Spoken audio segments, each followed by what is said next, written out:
Hi అండి. Welcome to cherries food. నేను మీ సునీత. ఈరోజు వీడియోలో నేను చూపించబోతున్న రెసిపీ వచ్చేసి సింపుల్ అండ్ టేస్టీగా చేసుకునే రైస్ రెసిపీ అండి. చాలా బాగుంటుంది.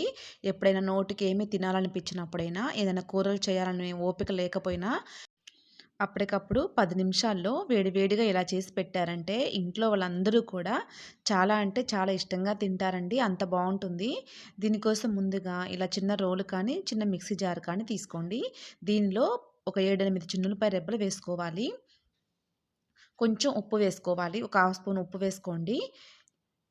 హాఫ్ స్పూన్ జీలకర్ర వేసుకొని, కొంచెం కరివేపాకు వేసుకొని, ఇవి కచ్చా పచ్చాగా దంచుకోవాలి. మీరు గనక సాల్ట్ వేసుకోవడం అయితే తర్వాత రైస్‌లో వేసుకోండి. నేను కల్లుప్పని ఇప్పుడు వేశాను. ఇది కొంచెం కచ్చా పచ్చాగా దంచుకున్నాక, ఇందులో మీరు రైస్‌లో ఎంత కారం అయితే వాడతారో అంత కారం ఇప్పుడు వేసుకోవాలి. నేను ఒక స్పూన్ కారము, పావు స్పూన్ వేశానండి.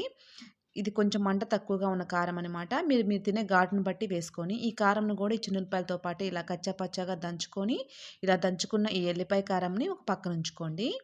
ఇప్పుడు స్టవ్ వెలిగించుకొని ఒక గిన్నె పెట్టుకొని, దీనిలో కొంచెం పెద్దగా ఉండే స్పూన్‌తో ఒక స్పూను నెయ్యి వేసుకోండి. నెయ్యి వేడైపోయిన తర్వాత దీనిలో 2 పెద్ద ఉల్లిగడ్డలు ఇలా కొంచెం పెద్ద ముక్కలుగా కట్ చేసుకొని వేసుకోవాలి. ఈ ఉల్లిపాయ ముక్కల్ని ఈ నెయ్యిలోనే కొంచెం వేగనివ్వాలి. మరీ ఎర్రగా కాకుండా ఇలా కొంచెం దోరగా వేగనివ్వాలి. ఇప్పుడు ఇందులో మనం నూరుకొని పక్కనుంచుకున్న ఈ ఎల్లిపాయ కారం ఉంది కదా! ఇది వేసుకోవాలి. ఈ కారం కూడా ఈ ఉల్లిపాయ ముక్కల్లో అంతా కలిసేలాగా కలుపుకోవాలి. కొంచెం వేగనివ్వాలనమాట. ఈ ఉల్లిపాయ ముక్కలకి కారం అంతా పట్టాలి కదా! అంతవరకు కొంచెం వేగిన తర్వాత ఇలా మనకి కలుపుతూ ఉన్నామంటే మనం వేసుకున్న నెయ్యి కొంచెం ఇలా కనిపిస్తా ఉంటదండి పైకొచ్చి. అప్పుడు ఉల్లిపాయ ముక్కలు కూడా మంచిగా వేగినట్టు ఇంకా. ఇప్పుడు ఇందులో మనం తీసుకొని ఉంచుకున్న రైస్ వేసుకోవాలి. ఈ రైసు మిగిలిపోయిన రైస్ అయినా వేసుకోవచ్చండి.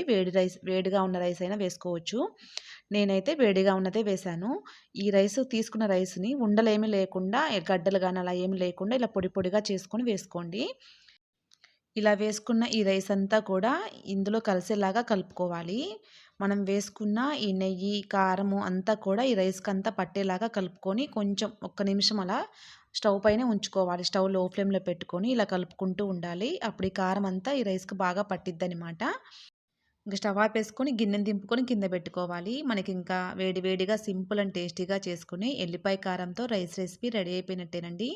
చాలా బావుంటుంది. ఇలా చేసిన ఈ రైస్‌ని ఇలా ఒక ప్లేట్‌లో సర్వ్ చేసి ఇచ్చామంటే చాలా ఇష్టంగా తింటారండి. మీకు ఇంకా కావాలంటే ఇందులో ఒక ఆమ్లెట్ కూడా వేసి ఇవ్వండి. ఇలా మధ్య మధ్యలో నంచుకుంటూ పిల్లలు కానీ, పెద్దవాళ్ళు కానీ అందరూ కూడా చాలా ఇష్టంగా తింటారు. అంత బావుంటుందనమాట.